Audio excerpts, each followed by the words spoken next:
There is nothing wrong with your internet. Do not attempt to adjust your settings. We are controlling the podcast. We control the squealing and the screams. We can make your heart flutter, your eyes blur from tears, or sharpen your mind to crystal clarity. For the next hour, sit back. We are in control of what you hear. We repeat, there is nothing wrong with your settings.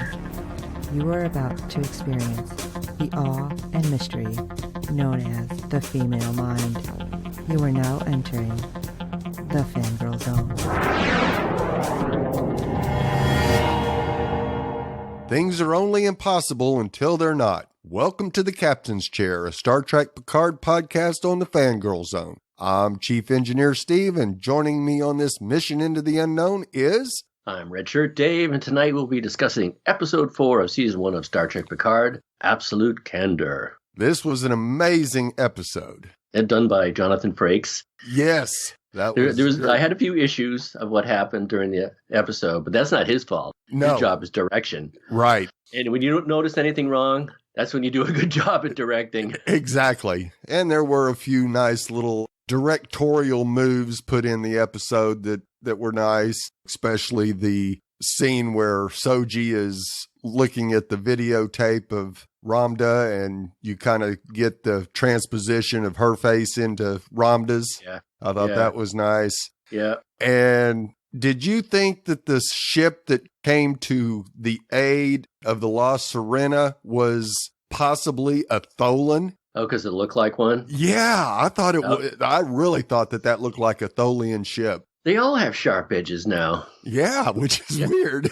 I know. They're all like spikes and arrows and threatening. And I don't know. Somebody decided to make a change. What happened to this softer side of the galaxy, especially the Alpha or Beta Quadrant? There's no round ships anymore. They're all... the only round ship we saw was Romulan Bird of Prey. Right. And it's an antique. Yeah. We don't do that anymore. Yeah, I don't know if it's to really kind of show us that, yes, this isn't the same universe that we are used to when Next Generation was exploring, that now it's a whole lot rougher and tougher out there. I guess. I can say a couple more things about Jonathan Frakes' work in this episode. I thought he brought the best out of Alison Pill. Yes. She's bored. Yeah. And she's like listless and she's like swinging back and forth. Oh, you're reading. He looks up from the book and she's drifting around space. Now I know why I call it space. So what are you doing? Oh, yeah, reading. Yeah. I used to bother somebody that she won't stop. Right. And she did it so effectively. She does a pretty good worried look. And she bursts into the study and then says, is this a secret meeting or am I a part of the crew? But in this one, I don't know. She was slightly flirty. Do you think? Yeah. She came on the bridge to talk slightly flirty. Yeah, I kind of saw that in a couple of reviews that I read that, yeah, they kind of thought that there was some chemistry there between her and Rios. So who knows? Yeah. And if she can't get along with him, there's at least three or four more versions of him on that ship. Right. Yeah, because we get to it's see getting two stranger more. And stranger. I know. Frakes did a good job with that. There was someone else I thought that he brought the best out of too. Well, Jean-Luc's always great. It'll come to me. Yeah. Oh, well, I tell you, when we get to Rizzo at the end, she was extra threatening. Outside of putting her hand around her brother's throat. Right, there. Yes. She looked more menacing. I don't know if they changed her makeup or what she was wearing, but she seemed different. Oh, yeah. I noticed that as well. And oh, he did? Yeah. And I know several of the reviews that I read were definitely saying that, yeah, they were getting a Lannister feel to this relationship between the two. Yeah. So, ew. Yeah, exactly. That's not good. It's about as low as you can go. Yeah. So, shall we get into episode 4? Sure, why not? Absolute Candor. The crew's journey to Free Cloud takes a detour when Picard orders a stop at the planet Vashti, where Picard and Raffi relocated Romulan refugees 14 years earlier. Upon arrival, Picard reunites with Elnor, which is pretty close to Elrond. Right. Just saying. A young Romulan he befriended during the relocation. Meanwhile, Narek continues his attempts to learn more about Soji while Narissa's impatience with his lack of progress grows, I'll say. Yeah. Cups of poison soon. Yes. So as we catch up with the past, once again, we open 14 years in the past on the planet of Vashti, a Romulan relocation hub in the Beta Quadrant. Now, it seems to be a real happy place when Picard beams down, and Picard looks like his old archaeologist days in a tan suit and a wide-brimmed Panama hat. Yeah, you know what, Steve? I don't think I ever want to see him in a Panama hat again. Sorry, JL. Right. It was kind of jarring. I'm so used to seeing him in Federation wear, even relaxing back at the vineyard. Yes. With this, I don't know. And maybe a Romulan bird of prey should go by and slice off half of a bit of the hat, make it a little more rakish. Now, of course, he gets greeted warmly by the inhabitants, and having stolen some fruit from the marketplace, young Elnor runs home announcing Picard's impending arrival. Sister boy. Yes, and as Picard arrives there, he gives the boy a copy of the Three Musketeers. Yeah, I wrote a note about that somewhere. Three Musketeers. That was an interesting choice. Yes. Back then, it involves a lot of swordplay in that part, French history. And of course, he must be interested in French history because that's where his vineyard is. But I thought to myself, why Three Musketeers? There's always a reason behind a book in every show we watched. And back then, the Musketeers were supposed to defend royalty. So I thought this was kind of an odd choice. Why would you want to introduce a narrative, or at least an allusion to one, where the heroes were actually defending royalty, which is like non-representative government. It's hardly democratic. Right. But they did fight for, I guess, personal freedom, but it was over treachery. And they often tangled with the organized religion. So maybe we should keep an eye on that. Maybe not. But I thought that was an interesting choice. And you know what, Steve? Speaking of 14 years in time between stories, we're supposed to be 14 years later. If I remember correctly, Alexander Dumas, as he would pronounce it, wrote The Man in the Iron Mask. And I think that was like 14 years or so around there after the original story. He didn't write it 14 years later, but The Man in the Iron Mask came out. That was supposed to be when they're all much older. Right. The original story. So that kind of mirrors what we're going through here. I wonder if they chose it because of that. That's a strong possibility, I think. Yeah. Maybe somebody in the writing staff opened a book.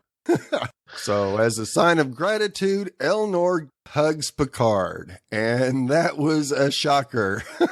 Yeah. At least he didn't snap in two. Yeah. Like an overwrought potato chip. Oh my God, snap. A child hugged me. And of course, this prompts Elnor's caretaker, Zani, to inform the boy that he's making their visitor uncomfortable. Tried to poo-poo that. Yeah, by saying, someday I may get used to the way of absolute candor.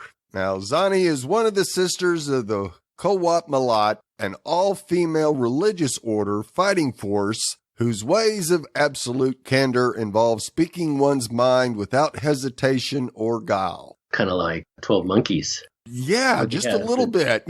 What would they call the daughters, right? Yes. Yeah. Aha. Nice. And of course, Picard can only shrug in agreement when Zani says that Picard doesn't like kids because they're demanding, distracting, and interfere with duty and pleasure alike. I kind of tilted my head at that, and I said to myself, are you talking about yourself, lady? Just an order of nuns, and they're stuck with one boy. They seem to love him, but apparently I got a feeling he gets in the way of a lot of things. I would tend to agree with that. Now, of course, he also tells Elnor, whose feelings are very hurt by this admission, that he likes him very much. And when have we ever heard Picard tell a child he likes them? Yeah, but I believe him. It seems very sincere to me. Yes, the way Picard was in this scene was a little surprising. I mean, we had the episode on Next Gen with all the kids, and this was not the same Picard that when he had to deal with them. So it was kind of amazing to see this side of Jean-Luc that we never have seen before, completely like this. I don't know. Going through his own transformation, or he misses the crew and children and the next best thing. I'm not sure. Or, I don't know, has something to do with the Romulan relocation and they're like children to him. That could be, but I'm kind of thinking that because he was still having to deal with Data's death, that by saving people, he was kind of honoring Data. Yeah. That Data would be doing the same thing. And I think that was something that gave him a respite from his grief over Data. Yeah. But it was nice to see this side of Picard because, like I said, I'd never seen it before. He's lucky. Patrick Stewart has that natural twinkle in his eye. Yes. And he's got that sonorous voice, but he can soften it too. When he means it can get awfully low. I mean, real low. When he was talking to Elnor, it's like a purr or a soft purr. Maybe from a tiger, but still, it's very affectionate. I liked it. Hey, you know what? I was thinking, since we're introduced to the Quat Milat, did I pronounce that correctly? I think so. She said something to him, hearts and home, or hearts and house are open. And it made me think of the Queen of Hearts, which is Jean-Luc's hand. Well, it wasn't it? Yeah, it was his hand. Yes, it was his hand in the opening. You're right. Yeah, and promises of prison when she said that too. So I wonder if there's a relation between the hearts that are open and the Queen of Hearts that we saw in the first episode. That's just something to take note of. Right. I think so too. They seem to be tying these little threads that we've seen and kind of tying them all together here. Yeah, of course, it's our job. Yes. It's our job to find these threads, and a lot of times they go nowhere because that's us. Still, somebody put them in there for a reason, and we'll find out what it is, if it is. Yeah, it was great to see Picard showing Elnor how to sword play and reading in the book, and you see Elnor put his head on Jean-Luc's shoulders as he's reading, and you just kind of go, wow. Where has this Picard been all our lives? Speaking of Game of Thrones, we saw some sword play instruction too. When young little, what's her name from Game of Thrones, she used to get her sword play lessons with the sticks. Huh? Yes, exactly. You're absolutely right on that one. Now, all our listeners are going, you don't remember her name? I'm like, I suppose I could look it up on the internet right now, but that would be insulting. I'll let you shout it into your earbuds. Yeah. Of course, Picard wishes Johnny could find Elnor a more suitable home. And of course, she feels the same way, that Picard should find him a suitable home. Yeah, please. Yes. All he does is steal fruit. And while they're jousting, Picard's visit is cut short when he receives words that Mars has been attacked by the synthetics and promises return soon before beaming away. Forever. Broken promise. Yeah, promises are prison, Steve. Yes, they are. So let's jump to the present. So we're back aboard La Serena. And Steve and I discussed earlier, Girardi is bored with space, and she realizes why they call it space. And I love the way she turns it all around. Oh, yeah, space is big and nothing. But yes, there's so many galaxies and planets, and so maybe it is full of stuff. Yeah. And Rios is looking at her like, oh, my goodness. Yeah.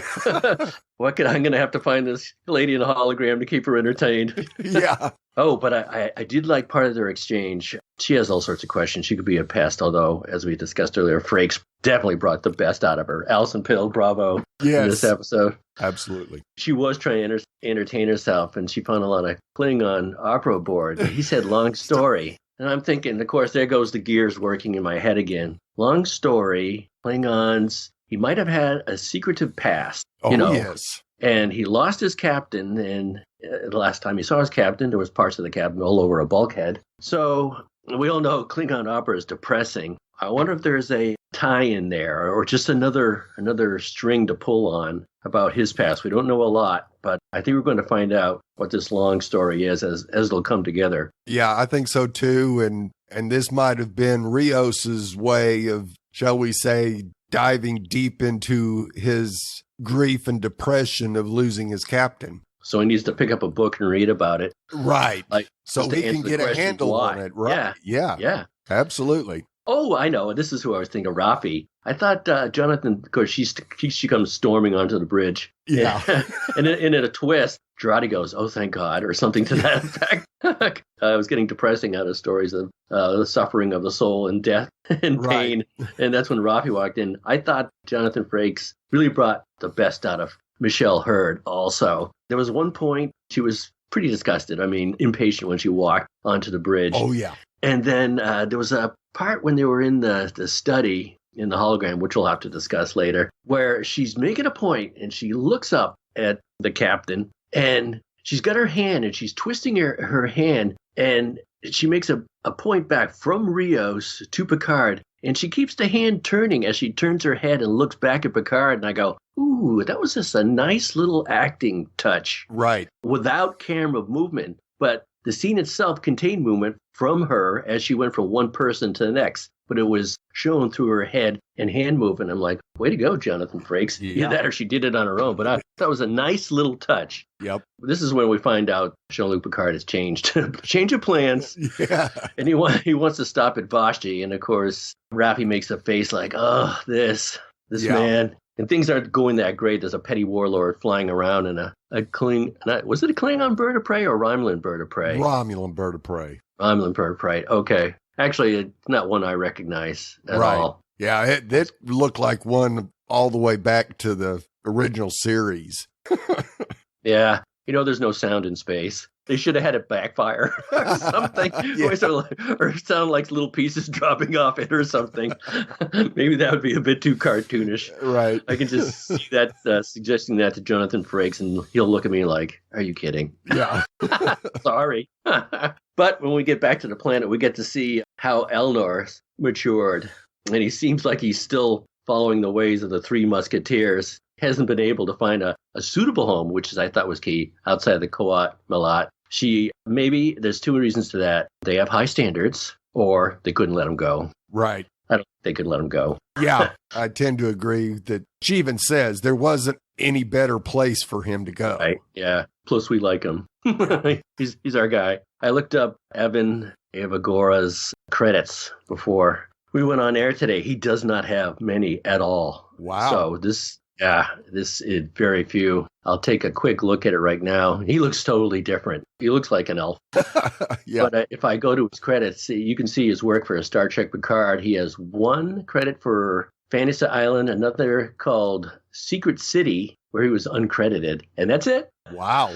So somebody gave him a job. He looks great. I have to say, he looks great. Oh, absolutely. Now, I thought it was hilarious when he comes in and Zani says, "You've grown old." Yeah. Picard says, "And you haven't," because she didn't look a day older. I know. I thought they might give her a crease, so I looked. I'm like, nope. She looks the same. Yeah. What's up with that? I don't know. Good living. I guess so. I think, you can look at the Romulan. Even a Romulan senator can put on weight after a while. Right. Right? Especially if you hang around in a bar all day. Yeah. I guess Romulan ale can be a little fattening, too. I remember, speaking of that bar, the sign out front, Romulans only. Right. Here's another diversion. Are there Terrans on that planet or other beings? Because I didn't get an inkling that there are, but it seems that there are because it's Romulan only. But who are they excluding? Right. And, well, I know I heard a couple of times both Picard and Zani mention Terrans. And so apparently there was some other people there before they brought the Romulans to that place, I believe. Yeah. We haven't seen them either. That's rather odd. Yeah. A show like Star Trek, they usually cover all the bases. You'd see somebody, if there was somebody on that planet, especially like, let's say, taking the role of like the American Indian, they got pushed off the map. Right. Rather violently. And with this relocation, there might be a native population there that doesn't feel too comfortable about being displaced. Yeah. More than likely, that is what's going on. Yeah. Zani says that, they basically are acting as the police to keep Romulans and Terrans safe. So, there probably was an established community of Terrans there before they started bringing the Romulans in. Right. She said something about patrols going out or something to that effect, trying to keep trade routes open. Yeah. That'd be interesting to see. I don't think we'll get there, though. No, I think this is probably the last we'll see of Vashti for a while. Yeah. So at that bar, someone had pointed out on the internet, they had spotted it in the trailer for Picard, the Deep Space Nine models on the edge of the roof. Oh. And they turn in the wind. Wow. Yeah. And so it made everybody wonder, like, what? So who was that? I mean, they took over Deep Space Nine. Was that like Cardassian or? Yes. Yeah. Yeah, it was the Cardassians that took over DS9. Yeah. So I wonder if the Cardassians are there before it was a former Cardassian bar, because those whirligigs on the top of the roof of the overhang, the outside seating, that's the Deep Space Nine models, and they're twirling in the wind. Wow, nice. Kind of weird. Yeah. Now, I also noticed as he's standing there by the sign and you get a shot inside the bar, there in the background, you see a Romulan in a pre-tech outfit. So the governor wasn't the highest ranking official there, which I thought was very interesting. But yeah, he was back in the shadows, and I go, I recognize that costume. That's a pre-tech. Oh, that's very interesting. He has no power. Apparently Just like not. the senator has no power. Right. So I guess this warlord that's flying about in that old bird of prey is the only power. No wonder, I guess there's a ranger outfit. Right. That was there first. Too. Yeah, that was in control of that area, but they didn't have the resources to keep it under control. Yikes, it's turning into the Old West. Yeah. Yeah, so good old Jean-Luc Picard, he doesn't like the Romulan sign. Takes it down and stomps on it in a good old Jean-Luc Picard fashion. Right. But he pretty much got the cold shoulder from everyone. But he picked a fight.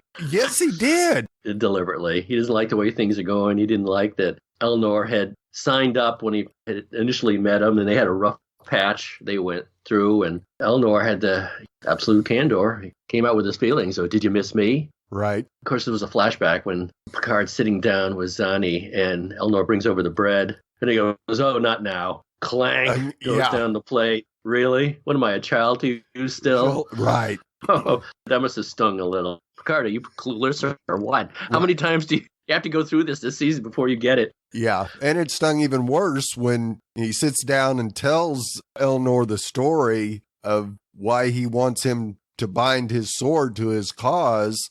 And basically Elnor says, "No, you only wanted me now because I'm big and strong and you're old, so screw you," basically. I know. Picard, what are you thinking? There has to be at some level Picard appealing to the memories of the Three Musketeers. Don't you want to join my lost cause? Right. All for one, one for all. We're in the minority here against the evil empire, whoever they may be. Yep. I guess it did, but boy, it could have worked against him too. Yeah, it really could have worked badly against him. But in the end, Elnor did decide to bind his sword to Picard's cause, especially because it's hopeless. That's the best kind. Yes. And they're being pursued. So he shows up after Picard decides to make his statement in a bar. And you notice nobody throws a Romulan ale in somebody else's face, because that would be a waste, Steve. Yes, absolutely. You never throw a Romulan ale. And if you do, somebody better have their mouth open. Yeah. But in a vicious move, and a very acrobatic one, Elnor spins to defend himself, parries a blow from the first attacker, and as he's swirling through the air, there's a blade cut right through the ex-senator's neck. You see a little trim of a little bit of green there, and then splop. Right in front of Picard. He's like, "Oh my goodness." Yeah. So one of the other guys goes, "Well, let's see if you can dodge a disruptor." Right. And Picard's quick to the badge. Now, it's like back in the old day. Now would be a good time. Yes. Do you ever wonder, Steve, if the Starfleet is monitoring their communications since they're using a Starfleet communicator? Oh, absolutely. Yeah. Isn't that kind of dumb? Yeah. It's not the brightest move in the world. And even Picard says that when he's talking to Elnor, that yes, he believes that it's more than likely that he's being chased. Yeah. Yeah, we're just waiting for Starfleet to show up. Why not? They're just playing him too, like whoever else is chasing, because the bad guys are chasing him. Right. And if they're working with the Talishar to find the hive of Soji's people, I can see them both playing it that way. I guess so. No one else could figure out where they were on Free World. Right. Yeah. If Narissa / Rizzo doesn't get her brother to cooperate, then they are also always knowing where Picard is at all times. So they beam back just in the nick of time. It was interesting earlier when Picard beamed back 14 years ago. He was walking away with that awful hat. Yes. He's walking down the steps and he beamed him up in mid-walk.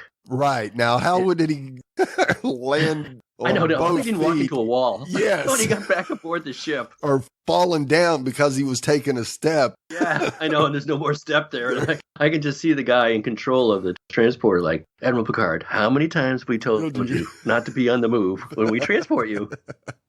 Whatever. Yes. Oh, it is fun, though, when they get back in the ship, though. That bird of prey attacks. Right. And it is old. You can see in some of the latest ships where the weapons fire comes from. Like in the, I think it was the Enterprise D, there was a circle underneath the saucer part, and it would shoot from anywhere in that circle. They didn't have to shoot from a port. Right. Or like a gun, let's say, a weapons port. But this did. This old bird of prey had to shoot. It just shot forward, and that was it. So if you wanted to shoot somebody, you had to turn. Right. I didn't quite catch that from Rios' ship, though, where it came from, or the fire from that ship that suddenly came out of nowhere. So maybe there isn't that hideous ship that came out of nowhere. Yeah. I couldn't tell where the weapons fire came from on that ship, too, whether it was from. It seemed as they passed, though, it would turn at an odd angle, a 90 or 45 degree angle. Yes. So maybe they can shoot anywhere. Yep. But that was this was fun. Great scene. Yeah, this was really a great scene. And because we haven't had a space battle yet, and Rios does a great job of outmaneuvering the bird of prey. Yeah. He picked a protocol for evasive action, and yet he's still handling the controls. I'm like, hey, dude. Yeah. You're overriding your own protocol you just initiated. And then we get another emergency hologram as all of a sudden there's a weapons Rios at the con. Yeah, I wonder if this guy was down on the bar. Yeah. Back on he looked a little disheveled. He's like slumped over his controls. Like, did we interrupt you, buddy? He's like a swarthy pirate or something to that effect. Right. So, yeah, great battle. And the ship does slice between them. And that gave me a flashback to First Contact. And Picard decides to join the fray. He's tired of hanging around. Right. Because he was the Locutus once. And so they come back. And that little ship, what was the name of the little ship the Worf was on? It was from Deep Space Nine. He was in the battle, too. Yeah. And the way they introduced the Enterprise was it having it cut between the Borg cube and his little ship of Worf's. Yeah. And that was such a cool moment. And then on a smaller scale, this was replicated here when 7 of 9 ship cuts between the two. And everyone's thrilled. I saw some of the feedback on Facebook. People screaming, 7 of 9. Yes. I'm like, well, yeah, but didn't you see the credits at the beginning of the show? It said Jerry Ryan. Yeah. Couldn't have been that much of a surprise, but I guess people don't read the credits at the beginning. Yeah, apparently not. It did fool me in that in the trailers, we saw her reappear in his study, and I figured that was on Earth because she's so casual. Hey, what are you doing in this part? I didn't put that together that they might have been in space and replicated his study. Right, yes. That was a nice touch. But what else is odd? Seeing her is great. Absolutely. Great. And she still has her implant on. Yeah. Why? I mean, even Hugh got rid of his. Well, no, Hugh still had a couple as well. They weren't big ones. I thought he just had black marks and lines. I don't know. No, it looked like there was still some metallic pieces in his forehead. Okay. That's a long time, though. Right. Anyway, you know what would have been cool, Steve? If he had seen her, he goes, 7 of 9, this is Picard. I'm like, really?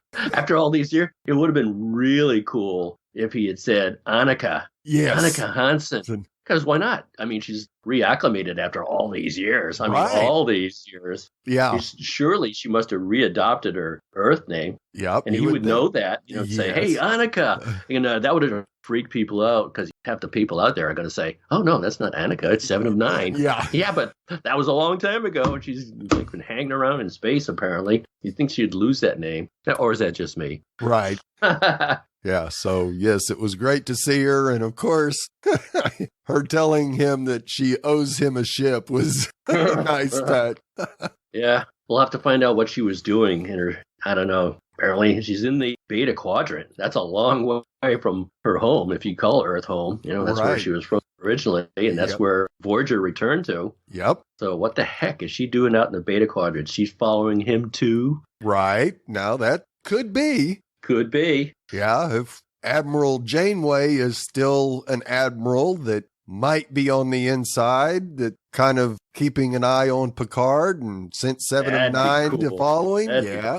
If she's still a part of the Federation, she'd be the type that would quit too over principle. Oh, absolutely. I wonder if I don't think we'll get to see her. No. She's busy. Yeah. But that's a good theory. I would like to see at least a reference or a certain admiral. At least Annika or Seven can say a certain admiral wanted me to keep tabs on you. Right. And it also would be nice to know that they do have some sort of relationship, that they've spent some time together. That would be amazing. Find that out. Him and Janeway or him and Seven? Him and Seven. Oh, okay. Yeah, that would be cool. Wonder if she came back to teach. Right. At the academy or something like that. I can understand her classes would have a long waiting line. Yeah. Just saying. Right. Now we'll move on to the reclamation cube. Goody. Yes, where we see Soji watching an old video of Ramda. And speaking of the Day of Annihilation, which all the unshackled demons answer the call of the Destroyer. So that was incredibly loaded. I was going to save my thoughts on this till the end. Okay. But I don't think I will, Steve. All right.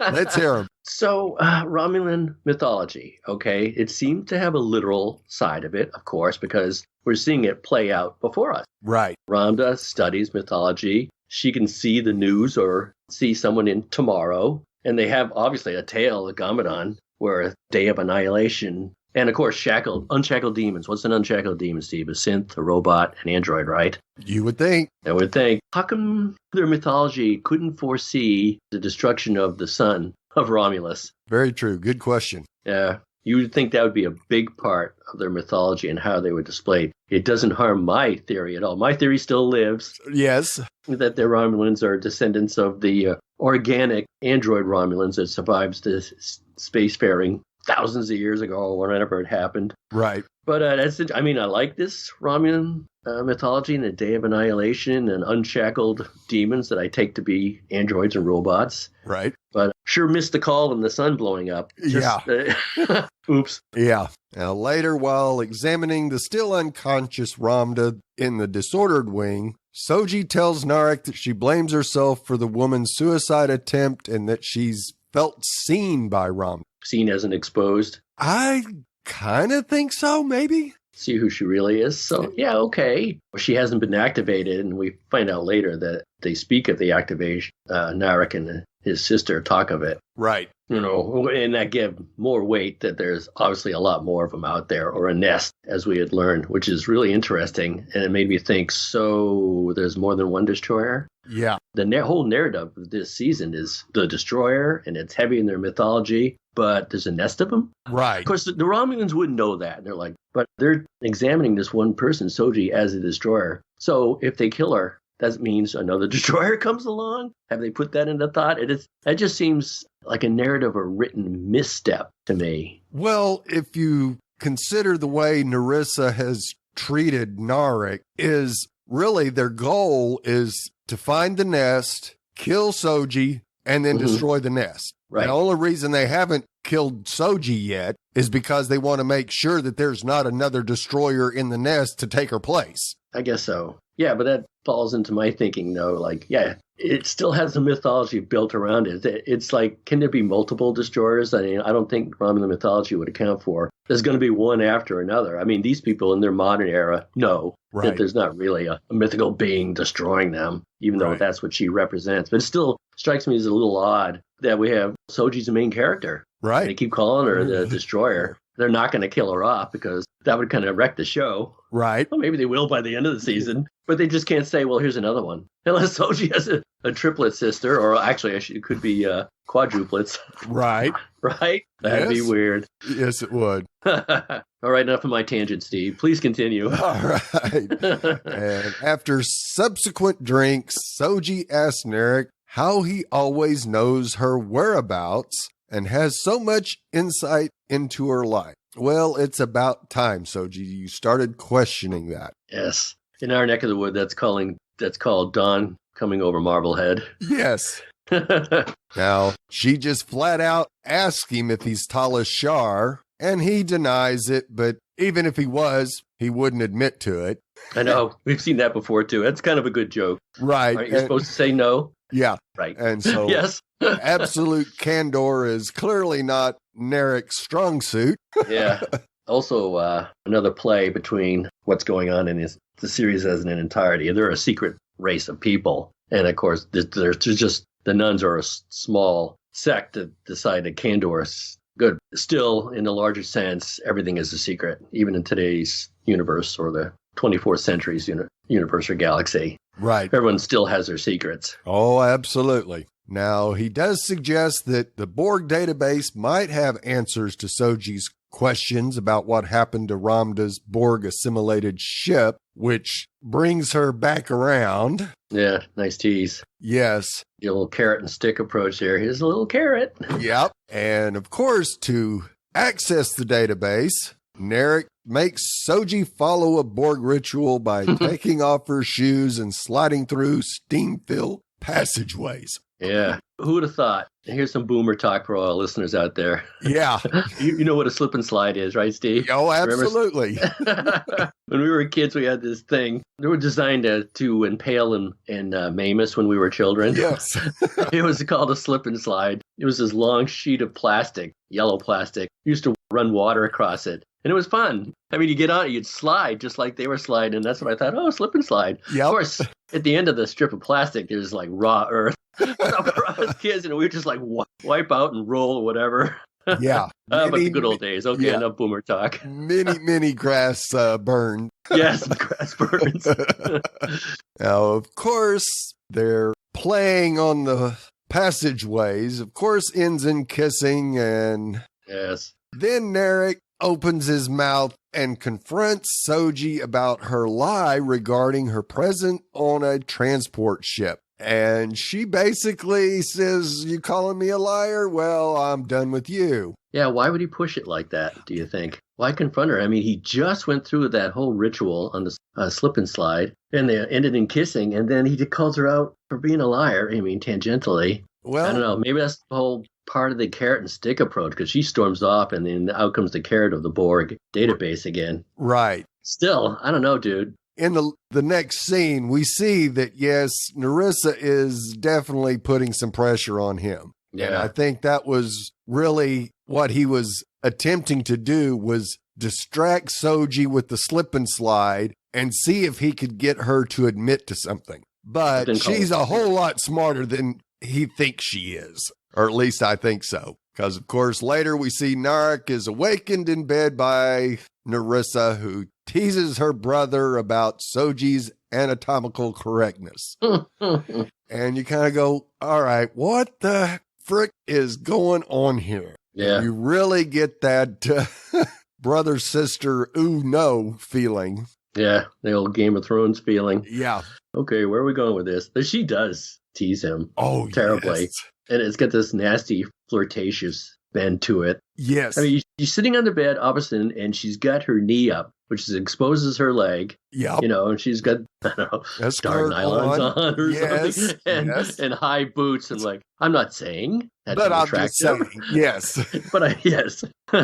That's when he admits he doesn't want to activate her. Right. Which would, of course, require the need to kill Soji if they did. Yeah. How did they know about activation? Remember, when they first sent that team to get Daj, I mean, those stormtroopers, whatever they are, right, talked about activation. So obviously, have they seen it before? They have experience with activation. They don't know where the nest is, but there's some out there. Right. Well, I think that, yes, they believe there's a nest because they tried to get Daj first, and she took him out. They realized, oh, well, we can't do it that way because if but they knew about activation. Right. Yes, they did. Did they have experience with activation beforehand? Yeah, I don't think so, but I think it is part of the mythology that we haven't heard Ramda actually inform us of, but I believe that that's what they're going by. Maybe. Yeah. It seems to have a scientific field for it. I don't know. It just makes me wonder if they haven't come across a nest and they've come across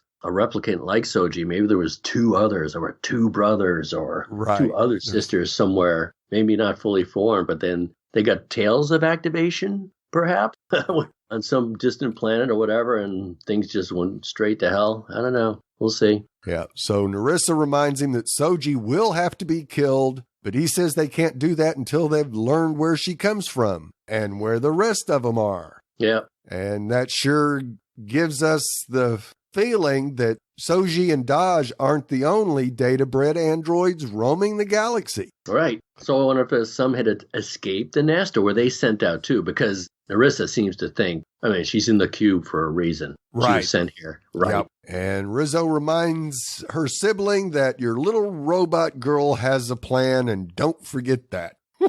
Unbeknownst to her. Right. And then she grabs him by the throat and demands he reveal Soji's true identity, and he tells her the destroyer. Yeah. That didn't seem to flip her out, though. No, I think she was expecting to hear that. I guess. And she gives him one more week to get somewhere with his undercover work. After that, they'll try her pain and violence approach.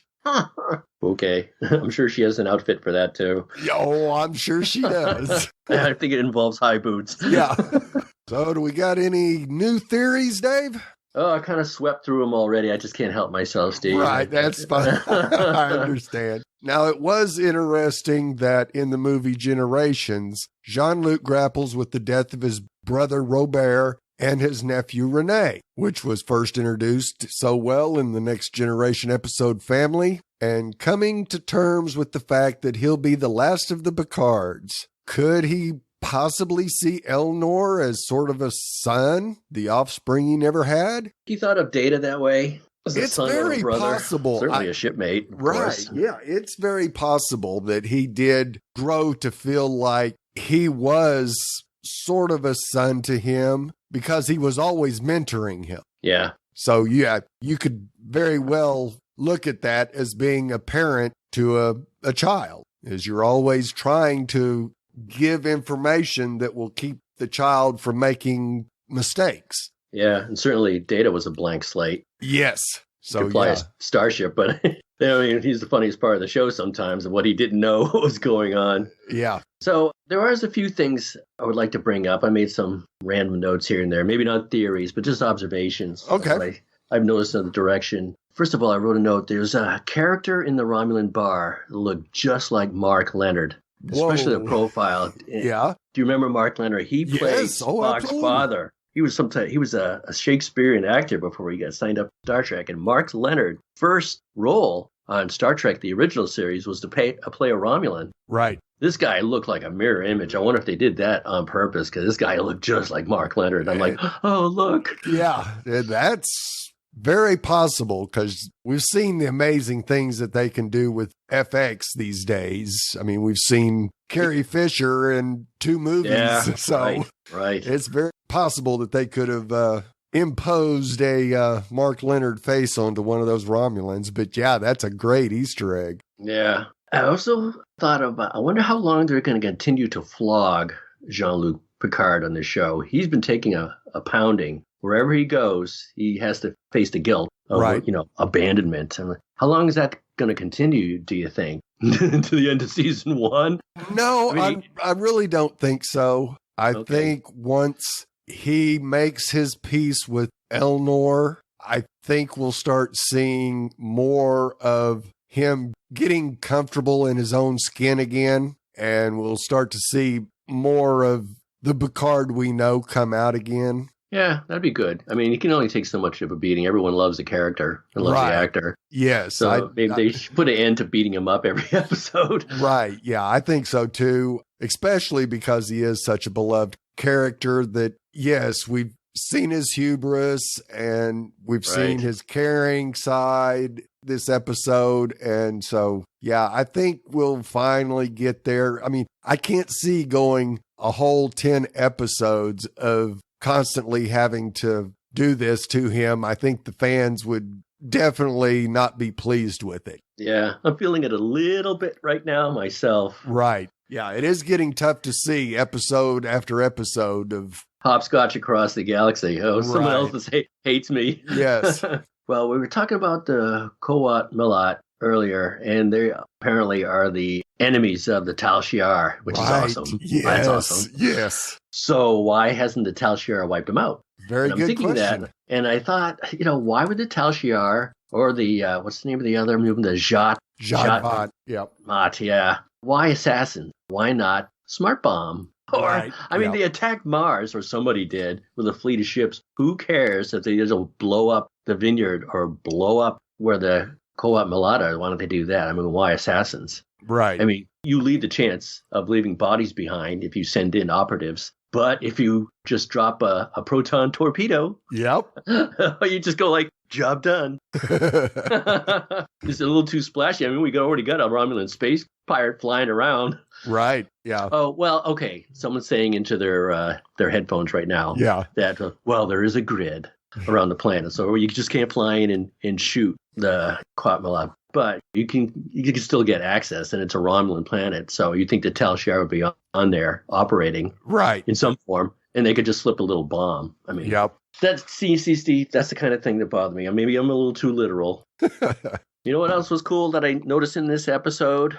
For some reason, they had to replicate Jean-Luc's study. It's nice to have you study with you, and it fooled everybody during the teasers because everyone thought he's back home. He just replicated it. Right, exactly. People are meeting on there. So, okay, whatever. I don't see why. But he looked out the window and he goes, pause program or end program, and the bird stops in midair. Right. Yes. And he's down on the planet. And when he's talking to Zani, if you look in the background, there's a lot of birds and butterflies flying around. I'm like, okay, maybe I'm going out on another tangent, but what's up with all the winged things? Is it just because they're going to introduce a bird of prey at the end of the show? Interesting tie-in. Or something more thematic, maybe it has something to do with freedom and peace. Right. And flying.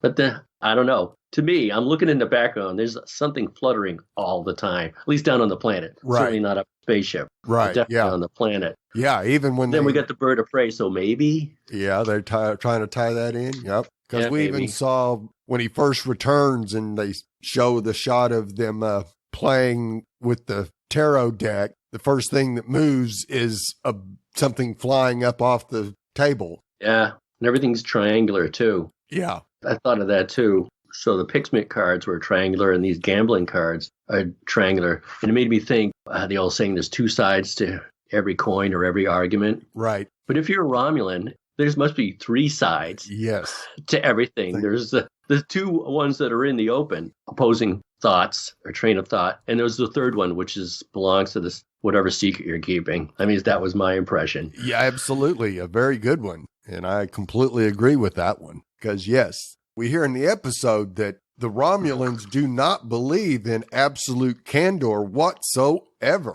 Yeah. They're always hiding something. Okay. I think we're going to learn more about the Shanor, huh? Yes. They dropped us a hint. Yes. About why. Yep. Why the Shanor? Why did it affect the cube? Yep. What happened to these people? That's going to, hopefully it'll fall into my theory, of course, Steve. Oh, absolutely. And hopefully 7 of 9 will be able to provide some of that information. Yeah. I wonder if she's got something else going. Probably. Yeah. Well, apparently they're going to bring her to Free Cloud, so that'll be awesome. Yes. Yeah, the costumes that they have to wear in Free Cloud. Oh, God. It would be Star Trek unless they did that. I mean, every single day they had to do, from detective shows to the Wild West to everything else. It's dress up time. Sherwood Forest. There's one more Easter egg I can point out. The Wallenberg class of transport ship. Yes. So that was named after Raoul Wallenberg, one of the heroes of the Second World War that helped dispossess people. Right. Escape fascism. Right. And they never found him again. Yeah. Either.